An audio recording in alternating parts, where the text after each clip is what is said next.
सोच बदलने वाली कहानी। जिंदगी खुशियों से भरी हुई है, जरूरत है सिर्फ उन्हें पहचानने की। ये कहानी आपको यही समझाने का प्रयास करने के लिए है कि हमारी जिंदगी में अनेकों खुशियां हैं, मगर हम उन्हें खोज नहीं पाते, या कहे कि हमारा उनके ऊपर ध्यान ही नहीं जाता और हम बेवजह ही अपनी जिंदगी को खराब समझने लग जाते। ये कहानी है एक ऐसे लड़के की जो निराश था, हताश था। एक दिन उसे एक महात्मा मिले। लड़के ने महात्मा जी से कहा, महात्मा जी, मेरे साथ कुछ भी अच्छा नहीं होता।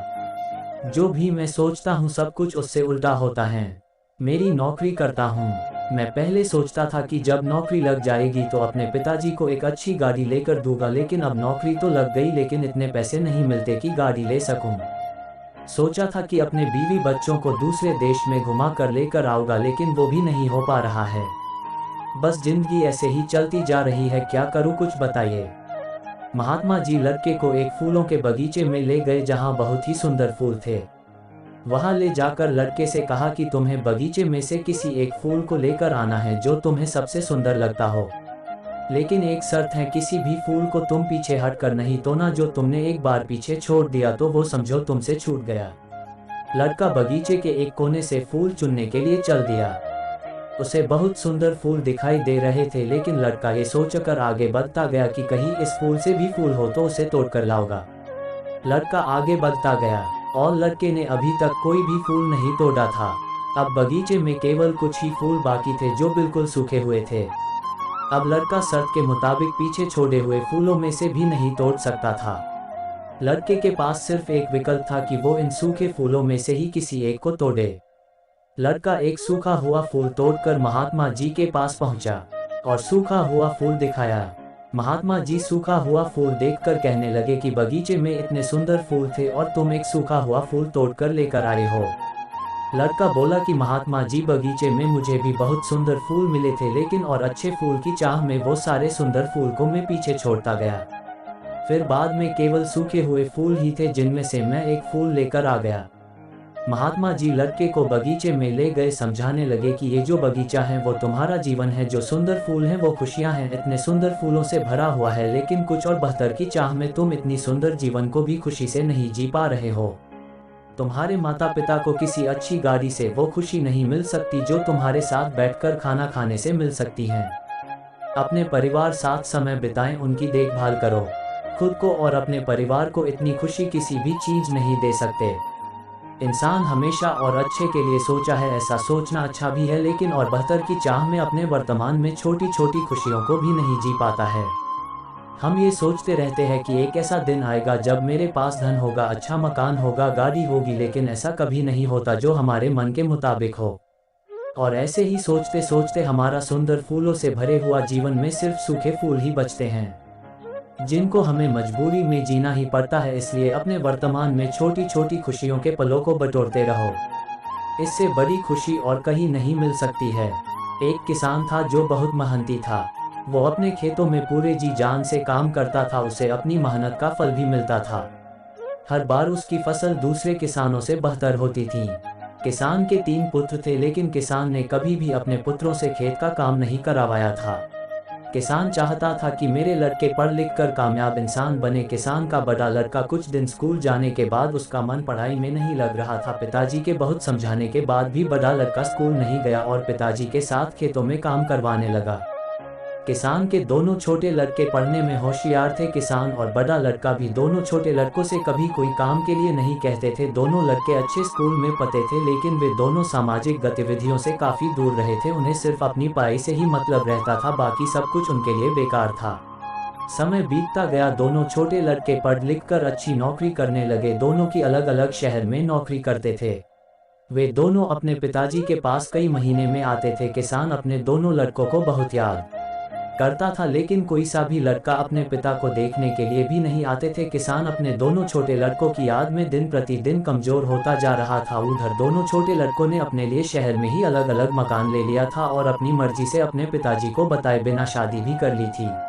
अब वे अपने पिताजी के पास जाते ही नहीं थे। उन्हें गांव में जाना पसंद नहीं था। वे दोनों भूल चुके थे कि वे गांव में ही खेल कूद कर बड़े हुए थे। किसान का बड़ा लड़का अपने पिताजी की बहुत सेवा करता था। वह पढ़ा लिखा नहीं था, लेकिन अपने कर्तव्यों को बखूब जानता था। उसने अपने भाई के लिए कभी कुछ गलत नहीं कहा। कुछ दिनों के बाद किसान की मृत्यु हो जाती है।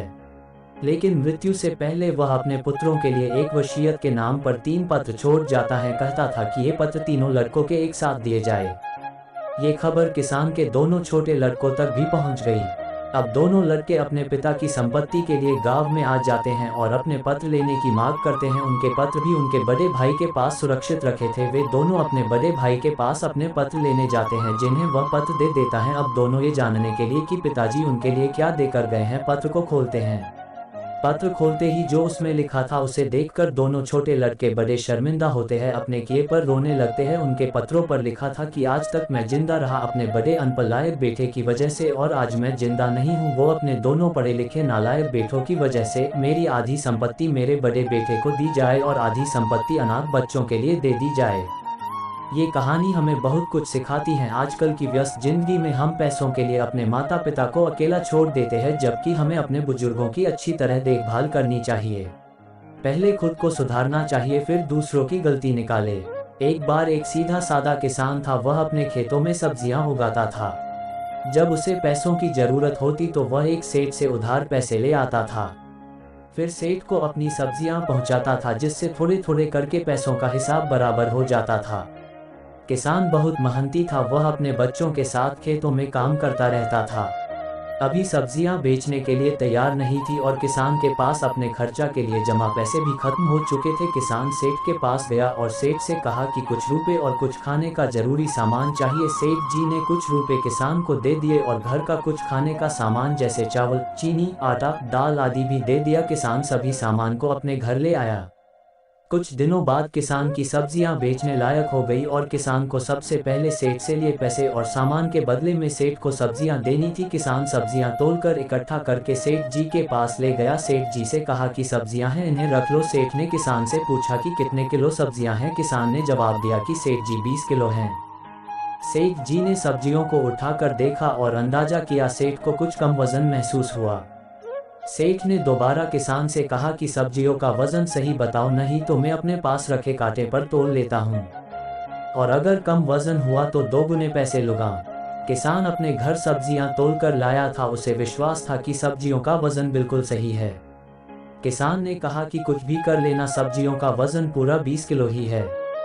सेठ ने झट से अपना कांटा निकाला और सब्जियों को तोलने लगा। जब सारी सब्जियों को तोल लिया तो सब्जियों का वजन कुल 16 किलो ही निकला। अब सेठ ने किसान से कहा कि तुम मुझे हर बार इसी तरह ठग रहे थे, मैं तुमसे अपने 2 गुने पैसे तो लूंगा ही, साथ ही तुझे जेल में भी बंद करवाऊंगा। किसान बेचारा कुछ नहीं बोला और सहमा सा अपने घर आ गया। अगले दिन किसान को पुलिस पकड़कर कोर्ट में ले गई, जहां सेठ ने कहा कि मुझे अपने पैसे 2 गुने चाहिए, साथ ही मैं इस किसान से पिछले 5 साल से सब्जियां खरीद रहा हूं, जिसका मुझे अलग से हर्जाना चाहिए। किसान परेशान था कि इतने पैसे कहां से चुकाएगा। कोर्ट के जज ने किसान से पूछा कि तुमने ऐसा क्यों किया, तो किसान ने जवाब दिया कि जज साहब, मेरे पास कोई वजन तोलने के बाट नहीं है। मैं सेठ जी की दुकान से 5-5 किलो सामान लेकर गया था, बस मैंने तो सेठ जी के दिए सामान से अपनी सब्जियां तोलकर लाया था। इसमें मेरी कोई बेईमानी नहीं है। इतना सुनकर जज समझ जाता है कि सेठ बेईमान है, जो रोज ना जाने कितनों को ठगता है, और सेठ पर जुर्माना व जेल हो जाती है। इस कहानी से सीख मिलती है कि दूसरों की कमी या गलती निकालने से पहले अपने अंदर के दोषों को ठीक करना चाहिए।